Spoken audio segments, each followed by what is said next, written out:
Bible Worm, reading the Bible with Bible Worm.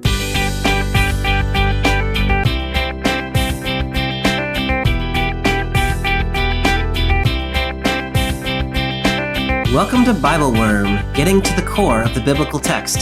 I'm Dr. Robert Williamson, Professor of Religious Studies at Hendrix College and Theologian in Residence of Canvas Community in Little Rock, Arkansas. And I'm Dr. Amy Robertson, Director of Lifelong Learning and Music at Congregation Or Hadash in Sandy Springs, Georgia. We're here every week to discuss the biblical text, both as biblical scholars and as people of faith, one Jewish and one Christian. This week, we're continuing our summer series on disputing with God with the story of Jesus' encounter with the Syro-Phoenician woman as told in Matthew 15, 21-28. This story makes us uncomfortable in a lot of ways, as Jesus appears to ignore the pleas of a foreign woman whom Matthew refers to as a Canaanite, whose daughter is possessed by a demon. Jesus refuses to help, first saying that his mission is only for the lost sheep of Israel, and then saying it is not fair to give the children's bread to dogs. When she reminds Jesus that even the dogs eat the children's crumbs, Jesus commends her great faith and heals her daughter. We struggle with the demeaning language in this text, both Jesus' reference to her as a dog and her apparent acceptance of that designation, even while we admire her persistence as a parent to do whatever it takes to achieve healing for her daughter. We wonder, does this woman change Jesus' understanding of his own mission? And if so, what cost did she pay to do it? Thanks for joining us.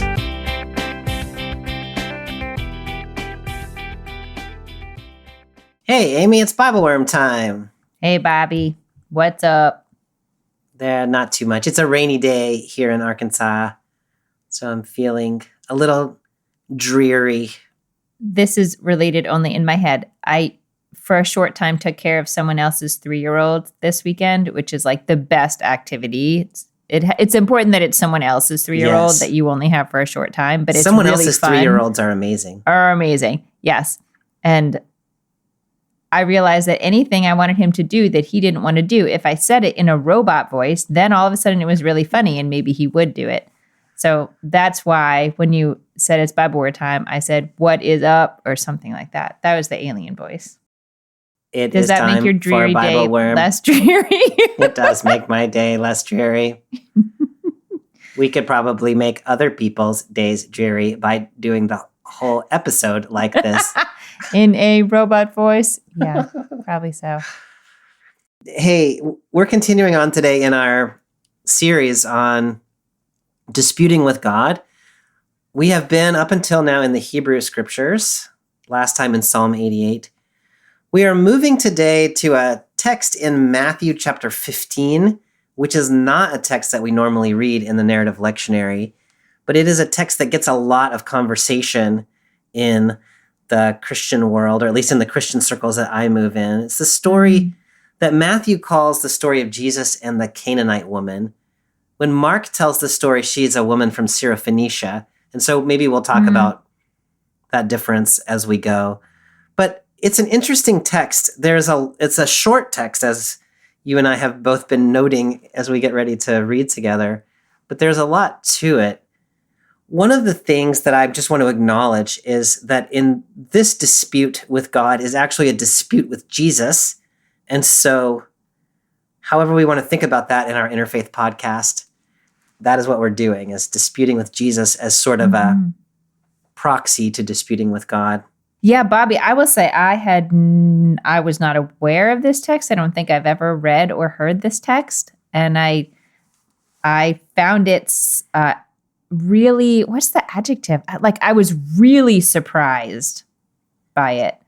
So I'm glad to have read a little bit beyond what we usually read in the narrative lectionary, because it has really sort of is pressing the boundaries of what I thought I would find in the Gospels. So yes, I think it presses a lot of our boundaries. And so some people love this text. Some people very much do not like this text. And so I'll be interested in your take on it as a new reader of this text, familiar with the Gospels and with the Gospel of Matthew, but not with this particular text. Not with this, yeah. We are in Matthew chapter 15, verses 21 to 28. We're going to be talking about the Gospel of Matthew as our narrative lectionary text, actually, for the next year. We won't be really digging in until, I guess, Christmas time. I don't think it's probably worth our while to do a whole introduction to the Gospel of Matthew.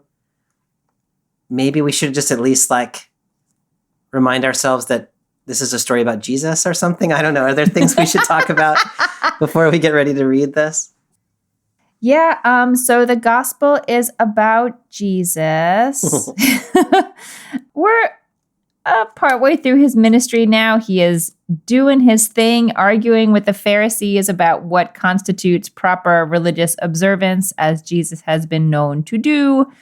Up to this point, he's been spending a lot of time in Judea, in sort of Jewish territories, and he is about to withdraw into surrounding Gentile territories.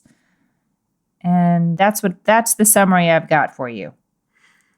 I think that's pretty much just what we need to know is, Jesus, as we open our text, is going to be headed into the region of Tyre and Sidon. And maybe this dispute he's just had with the scribes and Pharisees is a reason why he's withdrawing. Maybe it's not. I don't know.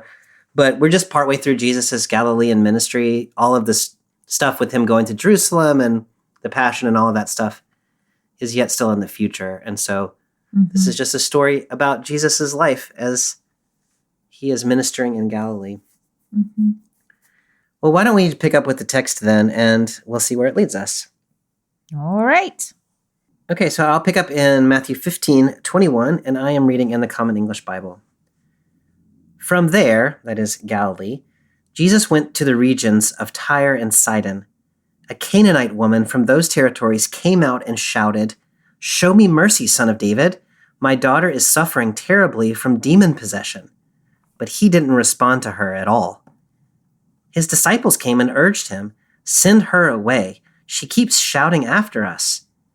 Jesus replied, "I've been sent only to the lost sheep, the people of Israel." Okay, we'll stop there for now. This is telling us that Jesus is headed into the region of Tyre and Sidon. Do you have thoughts about what we should know about Tyre and Sidon? I mean, this story had me thinking about the story in First Kings, chapter 17. It's a story of Elijah who also sort of pulls back from the Judean world and winds up being cared for by a widow in Sidon. That's right, yeah. So, it's not so far away, but it's sort of, I don't know, it has come up a couple times, I guess, as this paradigmatic, you're kind of outside the Jewish world, the Jewish scene. But God does seem active in those places. Yeah. Tyre and Sidon were part of Phoenicia back in the time of Elijah. Here, the Gospel of Mark refers to this woman as a Syro-Phoenician woman. So somewhere in the sort of Syrian Phoenician sort of backgrounds. This is a Gentile region. We're outside of Jewish territory. Historically, Phoenicia was a very wealthy trading area. It was right on the Mediterranean Sea. And so they had a very active trading presence all around the Mediterranean. And so a region of some wealth and prosperity. I love the connection you're making to Elijah. And, Jezebel was from, I think she was from Sidon. She's from that region. And so there's been sort of this sense of sometimes cooperation, but also sometimes conflict and suspicion between the people of Israel and the people of Tyre and Sidon. Matthew refers to this woman as a Canaanite. I was noting a minute ago that, Matthew, most scholars think, had a copy of Mark's gospel, that he was drawing Mark's stories into his own gospel. Mark refers to this woman as a Syro-Phoenician. And Matthew, if you follow that logic, changes Mark's Syro-Phoenician to Canaanite, which is it's a notable change. Yeah. And I'm just wondering, when you encounter that with your Hebrew scripture mind, does the word Canaanite evoke any things in particular for you? I mean, what I would say, and I'll be curious whether you agree with this, it's more of like a feeling in my gut, I guess, than a very intellectual thought. But Canaanite in my mind feels a little bit like a more like broad or general category for like the people who were in the land before Israel got there and who are not like they're the traditional opponents of Israel and of God, of the worship of the God of Israel. To call someone Syro-Phoenician for me sounds much more sort of specific and located at like a time and place in history. Like it's not this sort of like almost mythical, opponent that Israel's kind of been locked in with for a while. I really appreciate that you're using the word mythical opponent there because, the word Canaanite actually fell out of use, in the time of David, like 1,000 years before this. And so to speak of her as Canaanite seems to me to be trying to evoke this kind of mythos that you're talking about in some way or another, to sort of characterize her as not a Syro-Phoenician in this time and place and in this geography, but within a mythic geography of our traditional opponent or something like that. It's a really interesting decision that Matthew has made there. That is a fascinating decision, yeah. So he has marked her in some kind of a way. Just when you think about Canaanites in the Hebrew Bible, of course, there's all kinds of references, but two that stood out to me. One is the curse of Canaan in Genesis 9, where coming off the Noah's Ark and the descendants of Canaan are said to be going to be enslaved by the Israelites later. So they're sort of marked as enemies or marked as inferiors in the beginning. There's also that passage in Deuteronomy 20 in which the Israelites are commanded to destroy the Canaanites among some other people who are in the land. So there just is this kind of traditional enemy, yes, but also in the kind of an elevated way, like the quintessential enemy or something like that. Jesus is headed into that region. And it's important to notice that Jesus does not call her a Canaanite. It's that Matthew has called her a Canaanite. And so I don't quite know what Jesus is thinking about what that. Jesus is thinking about her. Yeah. Jesus, the text says, went to the regions of Tyre and Sidon. The Greek that's there, exelthon, is more like fleeing, like the Magi flee from Herod. Joseph and Mary flee from Herod in the beginning of Jesus' life in this gospel. And that's the same verb. So there's a sense that Jesus is fleeing for refuge of some kind in Tyre and Sidon. Do you make anything of that? I mean, it's making me think again of sort of like the Elijah stories of like Elijah gets himself into these heated situations and then has to pull out of them because it's too hot. Yeah.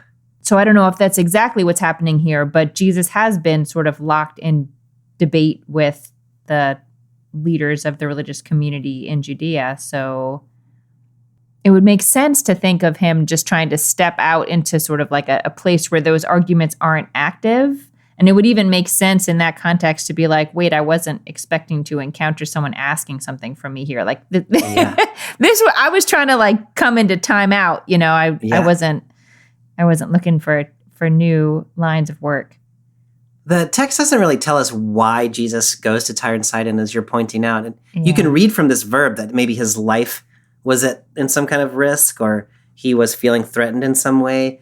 But I think you could also read it the way you were just suggesting, as he needs a timeout and he needs to be somewhere other than where he can have a little anonymity. In Mark's version of this story, he's actually hiding in a house, which sort of emphasizes that version of like he needed a retreat and he's decided to take it here. I really appreciate your referencing that Elijah story over again because, you're right. It's exactly what Elijah did when things got too hot for him in Israel with Ahab and Jezebel. He went to this region and he found security with that widow. Like she took care of him. And so when we read this woman, if we read this woman and this story along the lines of that widow, I mean, obviously it's a different story and a different, Yeah. she doesn't match up exactly, Yeah. but someone that Elijah, like the person that had taken Elijah in his time of need, maybe this is meant to evoke that in our imagination. Is that kind of how you're thinking about it? Yeah. I mean, yes, maybe. I don't know. Like, I don't know if that's pushing it too far, but I think the possibility is there, and it's worth sort of holding on to it as we read and seeing if it bears fruit. So she comes out seeking help from him. She asks for mercy, which is a word that we've been noticing a lot, I think, in the last few episodes. Yeah. And she refers to him as son of David. Does that naming of him suggest anything to you? You know, I did a whole sort of, I don't know, activity sounds a little more than what I did. Sounds like I did arts and crafts about David. I didn't. But yes, I really sort of paused, maybe because the text is so short, to say, like, what does it mean to name David here? What is it? What is the Davidness that I could say that she is trying to evoke, or what does it evoke for me in the context of this story? So I came up with widely different answers. But one of them, of course, is that, like, calling upon the lineage of David really situates Jesus in the people Israel. Like, David was the king of Israel and is the lineage of the Moshiach for Israel. And so in that way, it could be sort of like a recognition of that. I don't know if, like, ethnic difference between them is the right way to describe it, but I think that's one way. And the first thing that came to my mind was something totally different. And it was more just sort of thinking about David's biography before he was a king. Mm. And I don't know why my mind did this. So I don't know if there's real meat here, but thinking about his sort of modest upbringing as a child, and thinking about, like, his complicated relationships with his own children, and that he had lost a child. And I don't know, I guess it just felt naming David felt very human to me. That's what I got. What does it do for you? I love all of that, Amy. I had sort of made the connections myself, sort of the first connections you were making with the history of Israel. I appreciate that Matthew names her as a Canaanite, and then she names Jesus as an Israelite. And so they're kind of both categorizing each other in some sense. Mm-hmm. There is also, we see this in the story of Bartimaeus in the Gospels, who refers to Jesus as the son of David, expecting healing from him. There was a tradition that I do not know its origins or really its history, but in this period, there were some associations of David as a healer. And she maybe is evoking something like that here, like the healing Messiah, that kind of idea. So maybe she's doing that. I love what you're saying about David's human story. And I was especially resonating with what you were saying about he himself had experienced the loss of a child, and that was devastating for him in that text in 2 Samuel. So appealing to Jesus as a lineage that remembers that pain of a child lost, and then she's got a child who is endangered. So that human connection, I really love that. I don't think I've ever thought about that before. And I don't know that that's actually what she's going for, but that is just what, I don't know, something about mentioning David right up against this, have mercy on me. Now, you kind of expect that Jesus that we have encountered in other places in the gospel. Just a few chapters ago in Matthew chapter 8, he had been in Gentile territory on the other side of the lake, and that man came out of the tombs with a legion of demons, and Jesus cast them out. And so I think we have sort of been prepared as readers of the Gospels, as readers of Matthew, that when Jesus encounters someone with a demon, and someone in need of healing, he's going to heal them. But that, of course, is not at all what Jesus does here. In this moment, first, he just doesn't respond to her at all. And then when his disciples press him, he says, I've only been sent to the lost sheep of Israel. Can you just talk to me a little bit about that depiction of Jesus and how you responded to it? Can I ask you a question inside of that question? Sure, please. When he doesn't respond, like, how do you even hold that moment? Like, I mean, I guess you could interpret it as like he doesn't know what to say. You know, there are a couple of stories in the Hebrew scripture that depict a parent figure their child has been hurt, like Jacob when his daughter Dinah is raped, or Aaron when his sons die, and they respond with silence. And so I wonder if there's a pain in it, like a recognition that there is something bad happening, but he doesn't feel equipped in some way, or like he can do something to fix it. But I also wonder if I'm reading that pain into it because I expect Jesus to do the healing and he doesn't. I think one of the reasons that I asked you those two questions at the same time was because for me, a little bit, the lack of response in verse 23 is connected to the I'm only here for the lost sheep in verse 24. Yeah. And so maybe there's a way of reading them sort of separately. And I like that way of thinking about it. Where my own head went was he's not responding because he's ignoring her. Mm-hmm. And the reason he's ignoring her is because he thinks his mission does not extend to her. Yeah. And so I'm only sent to the lost sheep of Israel. You can read the lost sheep of Israel as all of Israel is lost sheep, or you can read it as those among the people of Israel who are lost. Mm-hmm. I prefer that second way of reading it. Yeah. But in whichever way you read it, it seems to me like he's got a very clear vision of what his mission is, and also a clear vision of what his mission is not. A couple of chapters earlier, when Jesus sends his disciples out on their mission, he tells them, don't go to the Gentiles, don't go to the Samaritans, go to the lost sheep of the house of Israel. Mm-hmm. And so we've heard this phrase from him before in his instruction to the disciples about their mission. And so I think I'm just reading it as he thinks that's also his mission. Yeah. And so maybe he's moved with compassion for this woman. Maybe he feels like he wants to do something. I don't know. But I think he does, in my reading anyway, he feels constrained by the limits of what he thinks his mission is. And so she's shouting at him, and he's just, it's like when I'm walking down the street and somebody wants something from me, like a homeless person that I just don't feel like this is not the time I'm going to engage you. And when my worst self comes out, I just ignore them. Like, I don't like that side of me, and I don't like this side of Jesus, just to be honest with you. Yeah. But that's kind of how I read him. You know, I was interested. I think you're right that he has a clear sense of what he was sent to do. But I was interested in the sort of, at least in the English, the kind of passive construction of that answer.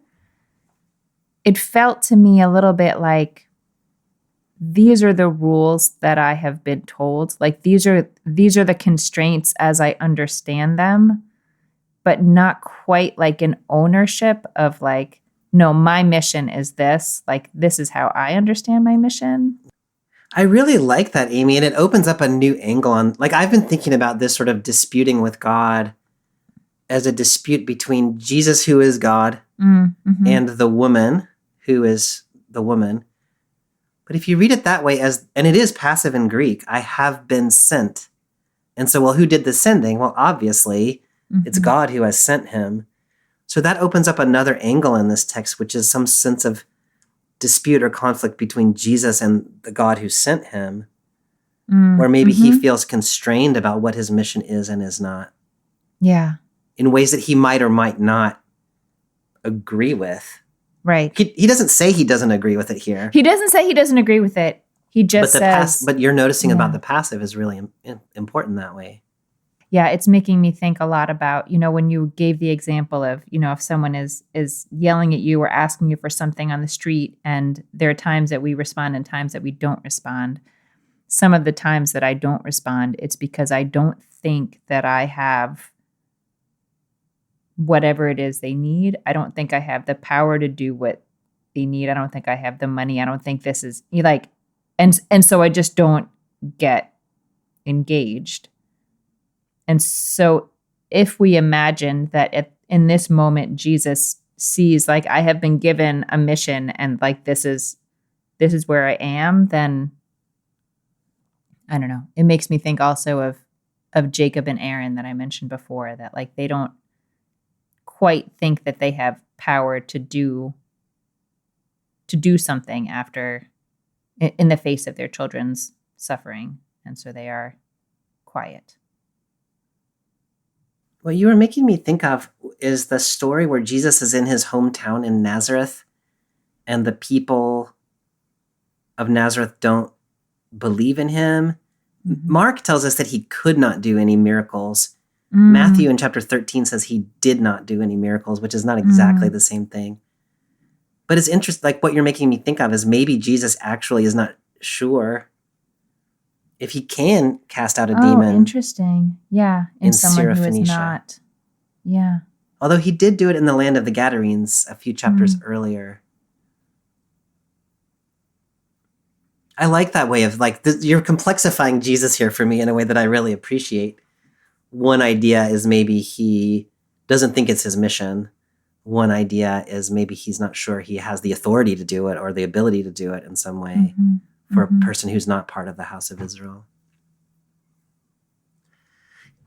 In the Greek, by the way, it is not entirely clear whether what the disciples say in verse 23, the CEB has sent her away. It can be read as like, take care of her or something like that, like do what she's asking so she'll go away. So she'll go away. So it's not entirely clear what the disciples' attitude is toward the woman exactly. I have tended to read them as they're not interested in her either. Or maybe they take their cue from Jesus, who's not responding to her. So they're like, yeah, she's annoying, get her out of here. But I don't know that one has to read them that way. Do you have a read of them? I feel like those two possibilities feel really different. They do. To me. But in terms of like Jesus first being quiet and then responding that this is not what he was sent to do, I don't know. It almost makes more sense if the disciples are saying like, just do it so she'll go away. Yeah. And then he says like, that is not what I was sent to do. We don't know whether Jesus and the disciples are thinking of this woman as a Canaanite, but Matthew is.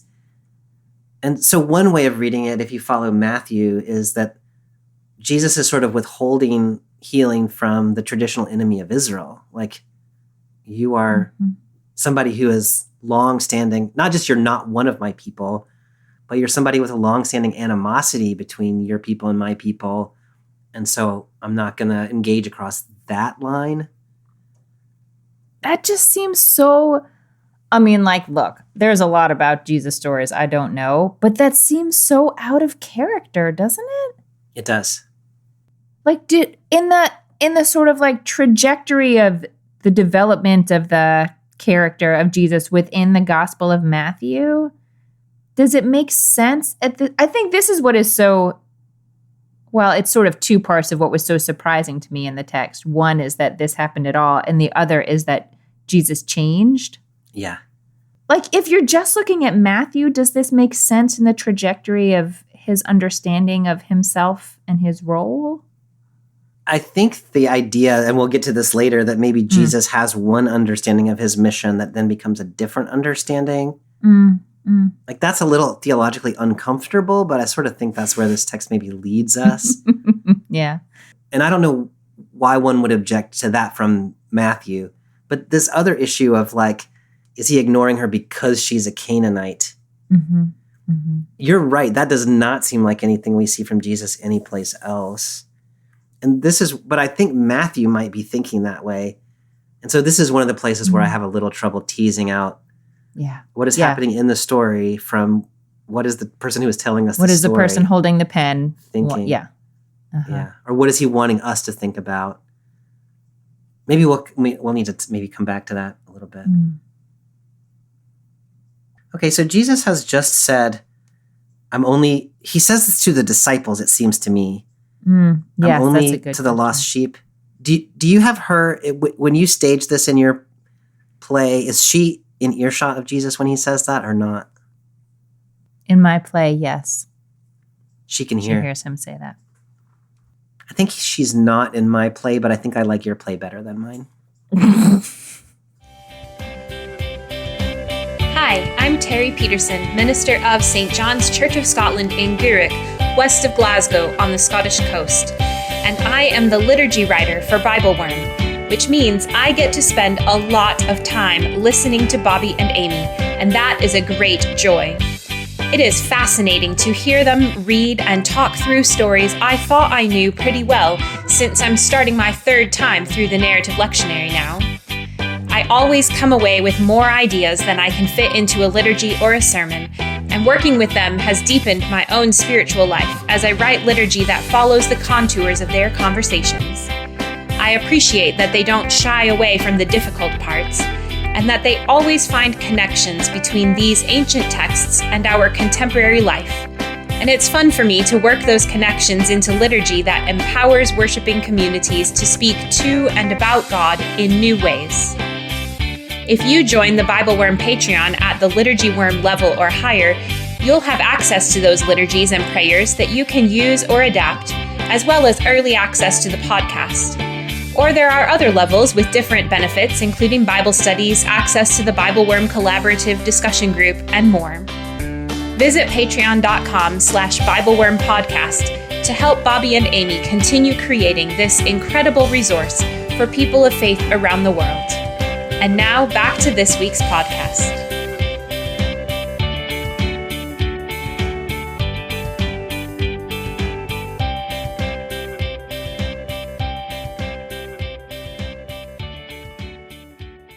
So I'll pick up then in verse 25. But she knelt before Jesus and said, "Lord, help me." He replied, "It is not good to take the children's bread and toss it to dogs." She said, "Yes, Lord, but even the dogs eat the crumbs that fall off their master's table." Jesus answered, "Woman, you have great faith. It will be just as you wish." And right then her daughter was healed. I'm wondering now, especially if we imagine that the disciples say, "Send her away, for she keeps shouting." Like, send her away, not do what she's asking. Right.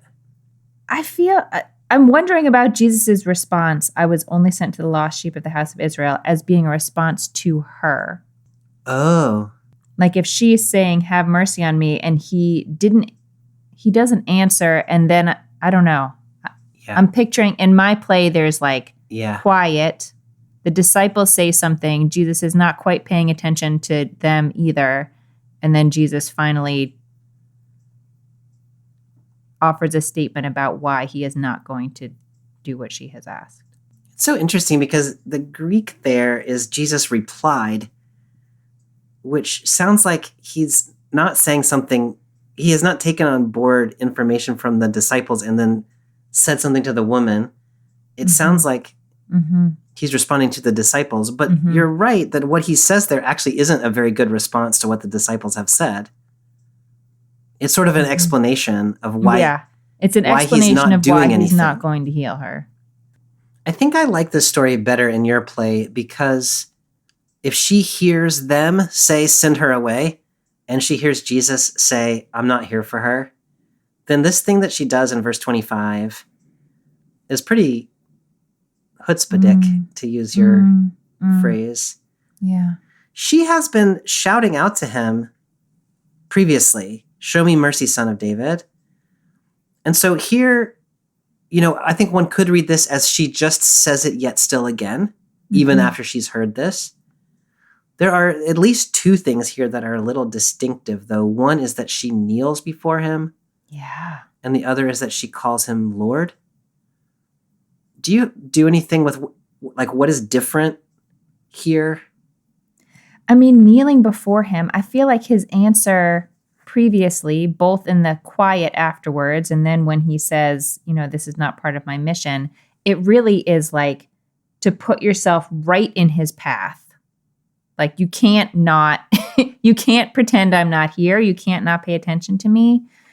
And then the kneeling, I mean, I feel part of what makes me so uncomfortable in the second part of this is that she is totally willing to just go with the hierarchy that's been suggested. Like, okay, fine, I'm a dog. Fine. Like, yeah. And I'm going to kneel on the ground at your feet in front of you, and that's fine. And you're going to pay attention to me. Yeah. The use of Lord, I think, already was in verse 22, wasn't it? Lord, Son of David. But I'm looking at that NRSV and the NIV, and they both have Lord in there also. The CEB just has show me mercy, Son of David. So there's no Lord there. Huh. But in the Greek, yeah, you're right. Kyrie huios David. So Lord, Son of David. That's interesting. I don't know what to do with that other than the CEB made an unexpected choice there. Yeah. Well, that's helpful to me, actually, is that she hasn't changed anything really about her address of him. It's more her posture that is significant here. It feels more like her posture. Mm-hmm. When you're talking about her blocking the path and like making another appeal, it was reminding me of conversations that we've had in the last few weeks, and especially when in Exodus 32 text, when God says, Moses, go away and let me do what I'm about to do. And he sort of, and it doesn't exactly block God because like God is not embodied in that text. So it would be hard, but like face to face and like, no, I'm not backing down. Yes. And so it's interesting to watch her kind of engage Jesus in the way that Moses engaged God. Yes. So like, you're trying to get rid of me, but you're going to have to go through me. I think it fits in so beautifully with the, I don't remember if there's precise language about this in Psalm 88 also, but we've talked a lot about this idea of God hiding God's face versus God looking at a person who is suffering. And I think that fits. That's like really being enacted here. You're talking about the woman demeaning herself in some ways. That is such an important reading. And Moussa Dubé has a very famous reading of this text in which she argues something along those lines. Before we talk about that directly, I want to talk about Jesus's reply, which is, it is not good to take the children's bread and toss it to dogs. And so there's the idea of children, and then there's the idea of bread, whatever that bread is representing, and then there's dogs. And so I'm assuming that he's thinking of children here as the people of Israel or the lost sheep of the people of Israel.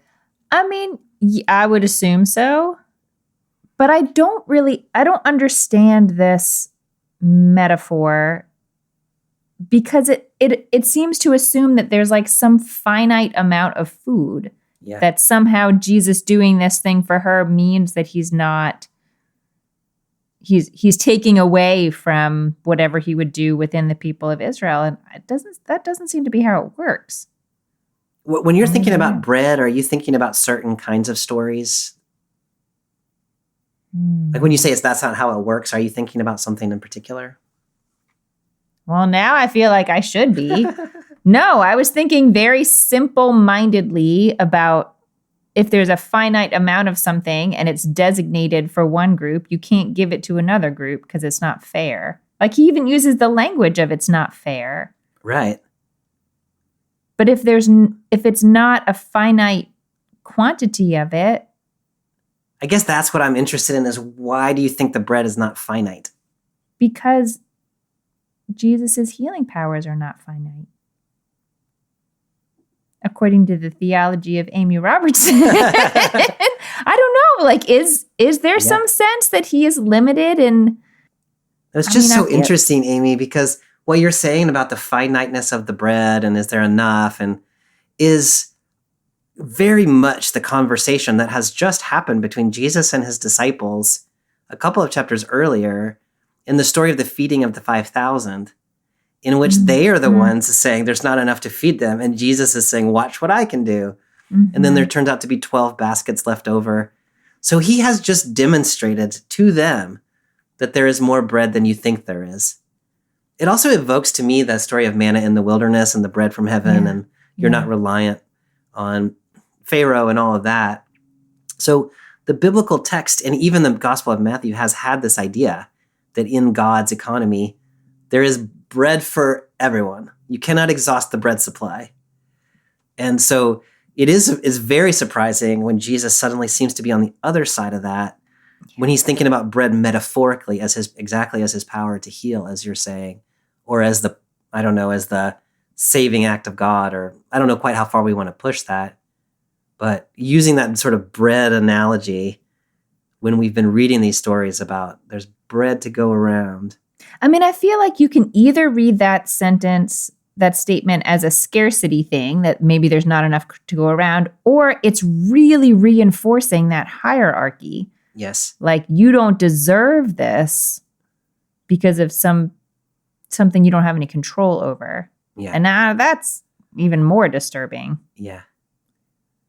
So Jesus indirectly, but directly enough, is referring to her as a dog here, right? Yeah. Like, I'm going to give my bread to the children, not to the dog. That is, I'm not going to give you any. As she's like kneeling before him on the ground. Yes. In the posture of an animal. Yes.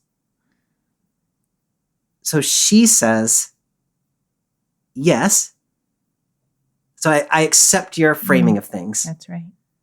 But even the dogs eat the crumbs that fall off their master's table. Like, you have some feelings about this. And so I'm just like, I just want to invite the feelings. The feelings. Or the processing.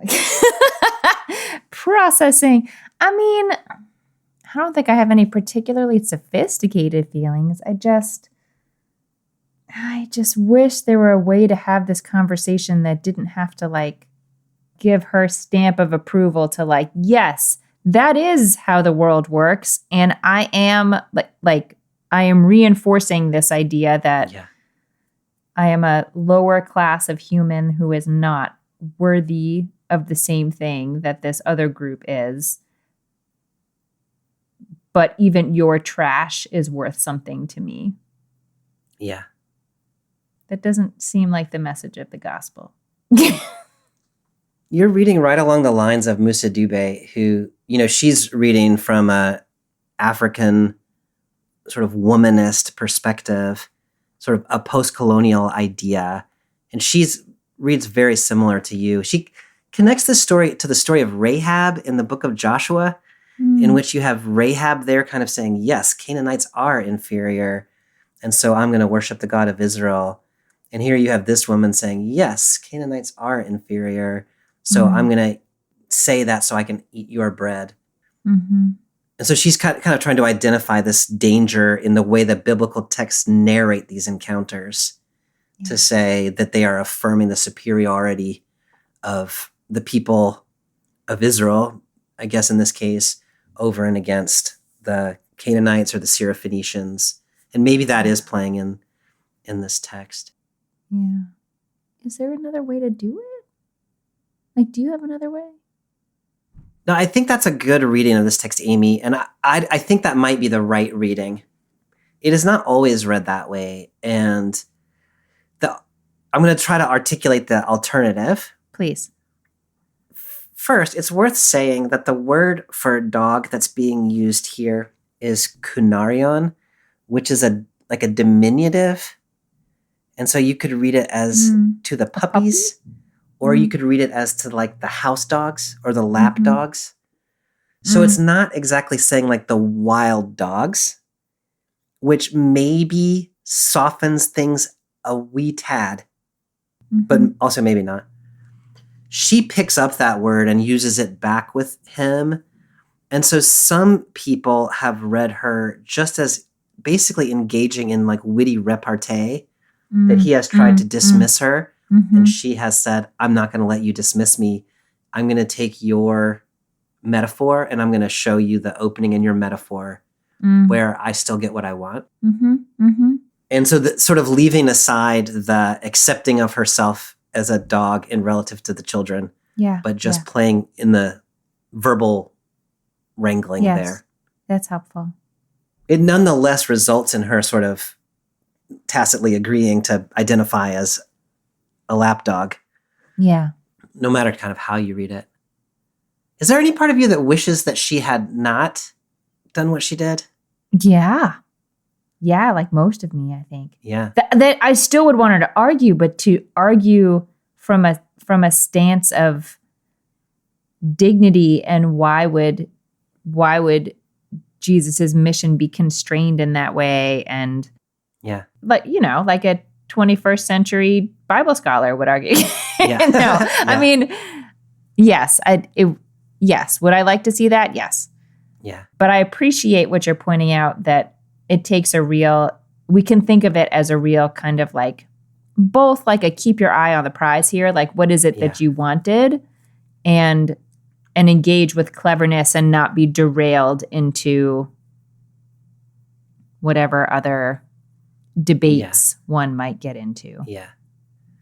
I think this is the most positive reading of her in my mind, is that she recognizes the system that she's in. She recognizes the logic that's being used. What she cares about is getting healing for her daughter, and she's going to do what it takes to make sure that that happens. So she says what needs to be said. And I think I'm with you. Like, I wish that is not what needed to be said. But just reading with her, like, I think it shows just that she's a keen reader of the situation, and she's like, this is what needs to happen in order for me to have healing for my daughter. And so I'm going to do it. So Jesus then recognizes this as great faith and does what she asks. And so I'm curious, in what way do you think she has expressed great faith? Or how do you think Jesus receives what she's done as great faith? The way that I see great faith playing out here is in her sense that even like the crumbs of whatever it is Jesus is offering to the people that he has come to serve have so much potency in them that they can change her life, change her daughter's life. They can, that they don't need the whole kit and caboodle. Any little piece will be life-changing. Some people read this text as Jesus having gained a new understanding of his own mission from this encounter. Like, she has showed him that his mission is not simply limited to the lost children of the house of Israel, but that here is the moment where Jesus sees, like, oh, I actually have a broader scope than what I was sent to do or what I had understood. Do you see that in this text, or would you read it in a different way? I'm hesitating, Bobby, because that definitely is how I initially read this. And now I'm looking back at the text and saying, is that really there? One thing I'm wondering is related to a question you asked early on about whether Jesus believes that he can affect healing in this context or not, because if it is sort of out of the purview of his mission and he's not sure that he actually has the power, and she's saying, no, even just the remnants of your power are enough. So like you kind of don't believe in yourself enough. So I could see that as an expansion, but I don't know. I feel like now I need to question that Amy, who initially read this, and say, is he really seeing his core mission as having changed? And I don't know. I appreciate that so much. I think you can read this in a couple of different ways. One is his idea of his core mission remains the same, and he has decided to make an exception for this one person who has demonstrated persistence. I think great faith to me here is like persistence and a stretch. willingness to engage. Yeah. And so this is what he's processing as faith, is you stuck with it, you didn't back down, you kept coming. But maybe he's just made an exception for her and not for his mission in general. I think you could read it that way. Some people read this whole story as a test. I'm not very compelled by this. This is mostly people who are trying to save Jesus's reputation, I think. I get this a lot from my students in an undergraduate. They just like, they can't, they don't want to handle the complexity of this text. And so they say, well, Jesus always intended to heal her. He knew that he could. He knew that he would. He just needed her to say something. Yeah. One thing that sort of leaves me with maybe this does change Jesus' sense of his mission is that like 4 verses after this text in 1532, Jesus does another feeding, this time in Gentile territory, where he gives bread to 4,000 non-Israelites, non-Jews. And so this sort of thing, like there's not enough bread. And then she's like, but you got some crumbs. And he says, okay, well then, now I'm just going to give bread to like all the Gentiles. Right. It's only 4,000 people instead of 5,000, which was this number on Jewish territory. So it's like slightly less.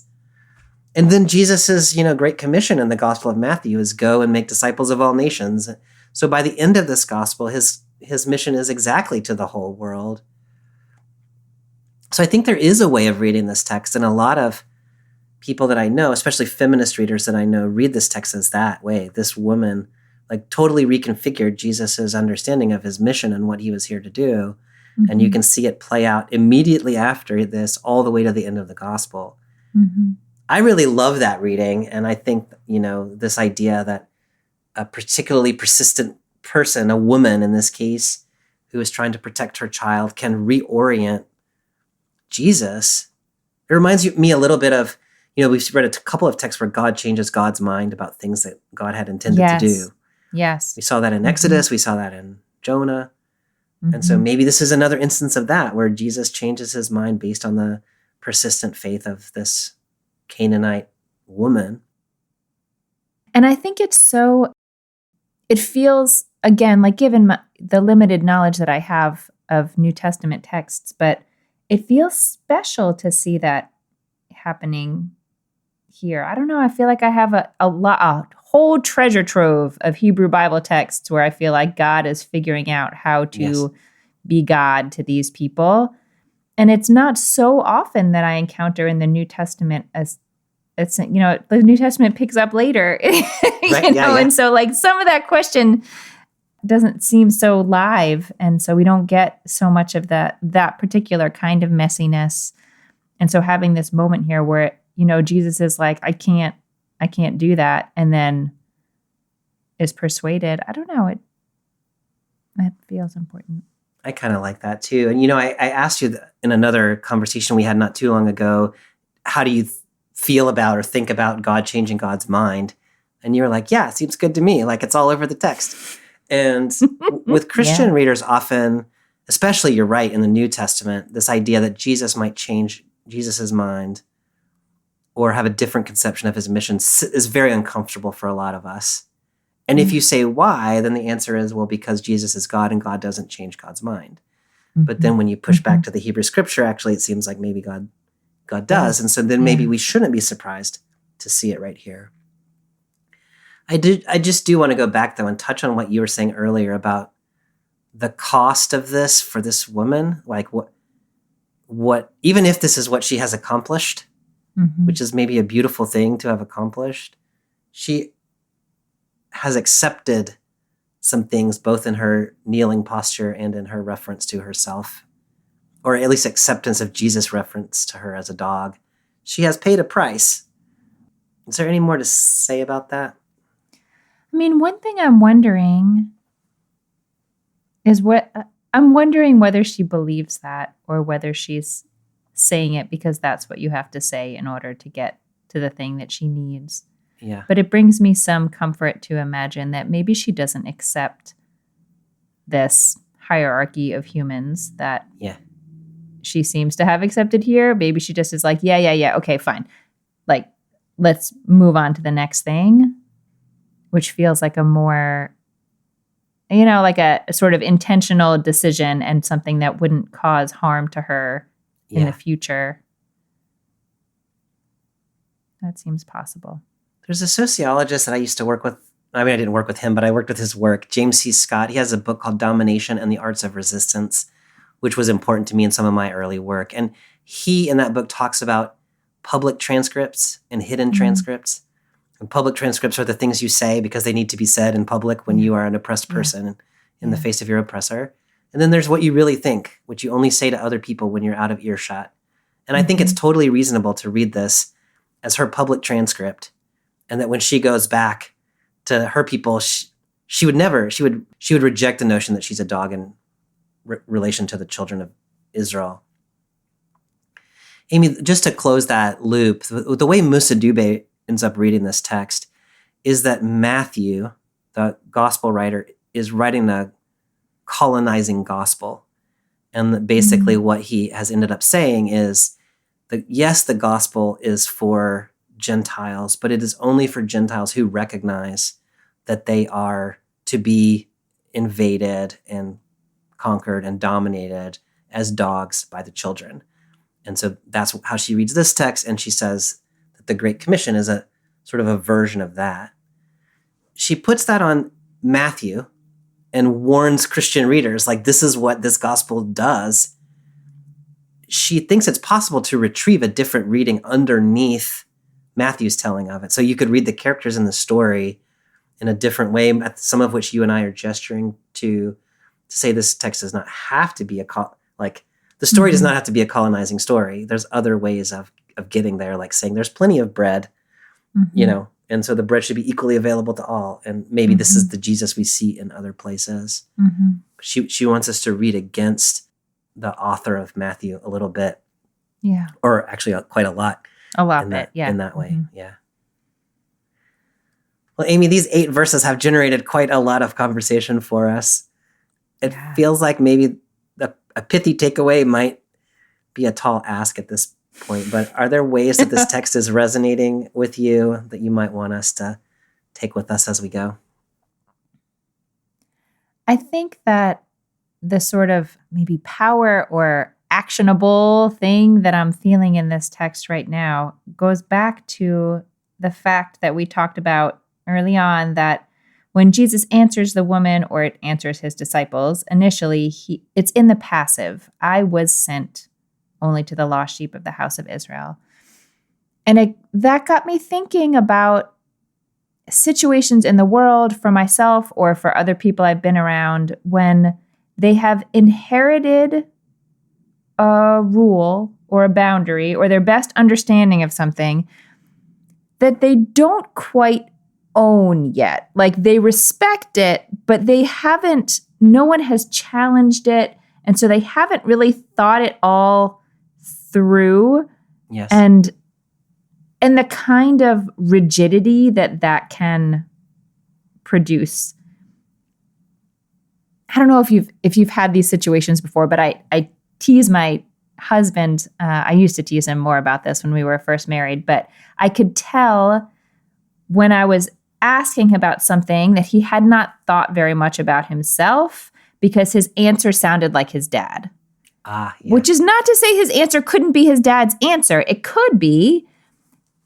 But I feel like in this story, we see a little bit of like Jesus getting pressed and maybe evolving a little bit in his thought, or maybe figuring out a little bit more like where his feet are on the ground in relationship to like, what is my core mission? What does that mean for my extended mission? Like, sort of what's possible here? And so I feel really sort of pushed and invited by this text to look for the places where I am sort of staying within the bounds of rules that I understand to be true, but I understand them, but I don't understand them. You know what I mean? Yes. I understand the boundaries, but I don't really own them as my own mission and way of being in the world quite yet. I really love that, Amy. I think that's such a beautiful reading of this text. I think I probably am somewhere kind of similar in this theme of disputing with God. And I love that reading of it, that Jesus here has come with a passive voiced sense of his mission, and that his encounter with this woman, where she has been persistent in her engagement with him, like Moses was persistent in his engagement with God in the book of Exodus, has changed Jesus's mind or broadened his sense of his own mission. I think that is so lovely. And I mean, I think that's in keeping with what we've been seeing from these other texts that we've read about God's covenantal engagement with human beings, as God's sense of what it means to be God does change. And so Jesus' sense of what it means to be Jesus also is open to change. And it's not change exactly, it's just expansion. Like, to whom is this good news available, right? To who will this bread feed? And it's just so interesting to me that Jesus here, as you were saying, has a limited sense of the bread. And with literal bread, he's been feeding so many people. And so to say, like, oh, okay, and the gospel, the good news of salvation, like, it's also more available than even he thought it was. Yeah. That is kind of astounding to me, to think about the implications of that. And that in some sense, it's the engagement with this woman, not somebody from Jesus's own people. She's a woman. She's in a lot of ways not at all the person you would expect to make Jesus have this kind of new understanding of himself. Yeah. But yet there she is. And, I really do, like, I think it is noticeable in the Gospel of Matthew that right after this, Jesus gives bread to 4,000 Gentiles. And then by the end of the gospel, he is proclaiming that the good news of salvation is available to all.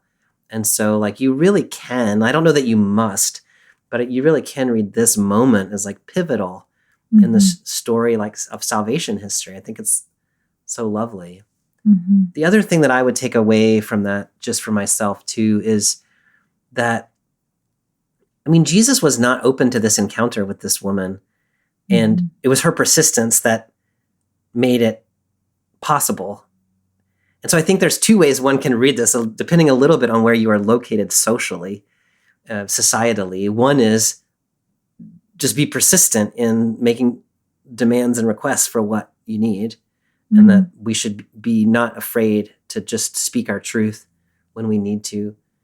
The other, which is maybe more relevant for me, at least in my daily life, is that there are people that I want to ignore, that I have the ability to ignore and the temptation to ignore, who actually have really important things to tell me about not just who I am as a person, but like what my mission in life is, and even what the gospel that I serve is. And so trying to be open to those engagements such that people don't have to beg me and don't have to demean themselves to get my attention, but just valuing the people, that anybody I encounter might have something world-changing to share with me.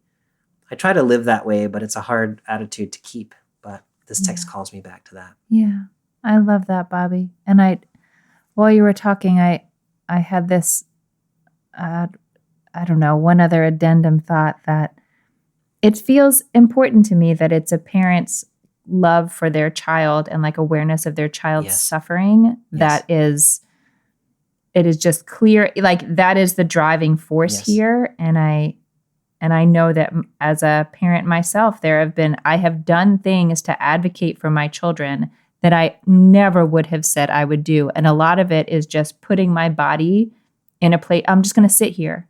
I'm going to sit here until you talk to me and solve this problem. Like, I do not accept your answer. And that's exactly what she's doing. Here. Yeah. All right, Amy, thanks so much for this conversation. I really appreciate the way you're reading this text, and I think you've helped me see some good things in there that I might not have seen on my own. It is a wild text. Thank you for bringing it to my attention. It's a wild text. I think maybe Terry, our liturgist, brought us this text. I can't quite remember how this made it into our list, but I'm so glad that it did. Yeah. We have yet still one more text in our series on disputing with God that we'll read next time. We'll be in Mark chapter 14, verse 32 to 42, which is Jesus arguing with God, basically disputing with God about how the end of his life must go in the Garden of Gethsemane.